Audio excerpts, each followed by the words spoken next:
In this video, I will show you how to download Studocu documents legally and for free. Log into your Studocu account. From there, click on the document that you want to download. You will notice that they give you an option to access premium features. If you upload documents on their website, you get a 5-day premium per document upload. So I would recommend having a previous research paper or practice paper you have written in the past for school. For example, I have a procrastination paper written on Google Doc.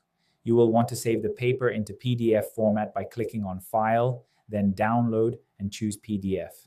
If you don't have any materials, you can use AI for that, but I would advise against it.